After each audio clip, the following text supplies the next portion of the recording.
Hello everyone, ಎಲ್ಲರಿಗೂ ನಮಸ್ಕಾರ. Welcome back to my channel. Friends, ಮನೆಯಲ್ಲಿ ಸ್ವಲ್ಪ ಹಾಲಿನ ಪೌಡ್ರ್ ಇದ್ದರೆ ಹಾಲಿನ ಪೌಡ್ರಿಂದ ಒಂದು ರುಚಿಯಾದಂಥ ಒಂದು ಸ್ವೀಟನ್ನು ಮಾಡ್ಬೋದು. ತುಂಬ ಟೇಸ್ಟ್ ಆಗಿರುತ್ತೆ ಇದು.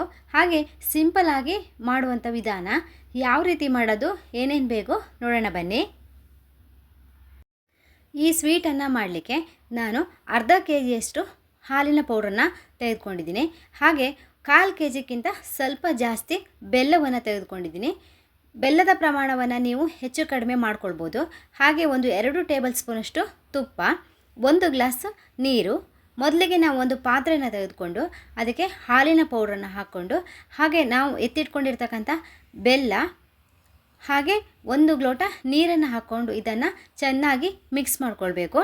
ಮೊದಲಿಗೆ ನಾವು ಈ ರೀತಿ ಮಿಕ್ಸ್ ಮಾಡಿ ಇಟ್ಕೊಳ್ಳೋದ್ರಿಂದ ಹಾಲಿನ ಪೌಡ್ರು ಗಂಟುಗಳಾಗೋದಿಲ್ಲ. ಈಗ ಇದನ್ನು ಒಂದು ಸ್ಪೂನ್ ಸಹಾಯದಿಂದ ಚೆನ್ನಾಗಿ ಮಿಕ್ಸ್ ಮಾಡ್ಕೊಳ್ಬೇಕು. ಈಗ ಹಾಲಿನ ಪೌಡ್ರು ಮತ್ತು ಬೆಲ್ಲ ಚೆನ್ನಾಗಿ ಮಿಕ್ಸ್ ಆಗಿದೆ. ಈಗ ಸ್ಟೌವನ್ನು ಆನ್ ಮಾಡಿ ಸ್ಟೌವನ್ನು ಲೋ ಫ್ಲೇಮಲ್ಲೇ ಇಟ್ಕೊಂಡು ಇದನ್ನು ಚೆನ್ನಾಗಿ ತಿರ್ಸ್ಕೊಳ್ತಾ ಇರಬೇಕು. ಇದು ತಳ ಹಿಡಿಯುವಂಥ ಸಾಧ್ಯತೆ ಇರುತ್ತೆ, ಹಾಗಾಗಿ ಕೈ ಬಿಡದೆ ತಿರ್ಸ್ತಾ ಇರಬೇಕು. ನೋಡಿ, ಈ ಕನ್ಸಿಸ್ಟೆನ್ಸಿ ಬಂದಾಗ ಇದನ್ನು ಆಫ್ ಮಾಡ್ಕೊಳ್ಬೇಕು.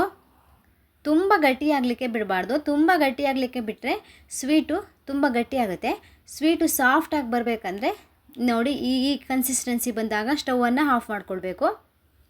10 ನಿಮಿಷ ನೀವು ಇದನ್ನು ತಿರ್ಸ್ಕೊಂಡ್ರೆ ಸಾಕು. ಈಗ ಇದಕ್ಕೆ ತುಪ್ಪವನ್ನು ಆ್ಯಡ್ ಮಾಡ್ಕೊಳ್ತಾ ಇದ್ದೀನಿ.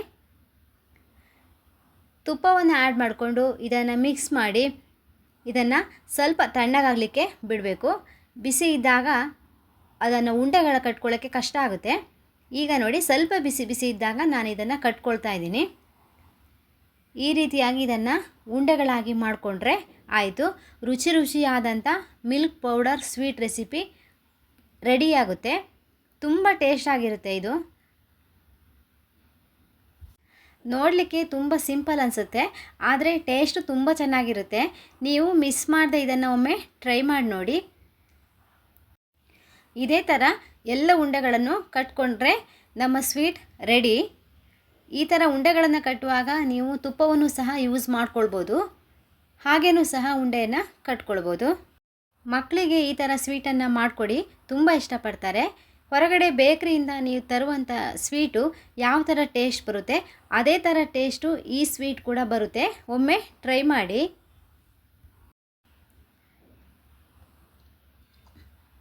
ಈ ವಿಡಿಯೋ ನಿಮಗೆ ಇಷ್ಟ ಆದರೆ ಲೈಕ್ ಮಾಡಿ, ಶೇರ್ ಮಾಡಿ. ಹಾಗೆ ಹೇಗೆ ಬಂದಿದೆ ಅಂತ ಕಮೆಂಟ್ ಮುಖಾಂತರ ತಿಳಿಸಿ. ಹೊಸದಾಗಿ ಯಾರಾದರೂ ನಮ್ಮ ಚಾನಲನ್ನು ವಿಸಿಟ್ ಮಾಡಿದರೆ ಸಬ್ಸ್ಕ್ರೈಬ್ ಮಾಡೋದನ್ನು ಮರಿಬೇಡಿ. ಇದೇ ಥರ ಇನ್ನೊಂದು ಉಪಯುಕ್ತವಾದಂಥ ರೆಸಿಪಿಯೊಂದಿಗೆ ಮತ್ತೆ ಭೇಟಿಯಾಗೋಣ. ಧನ್ಯವಾದಗಳು.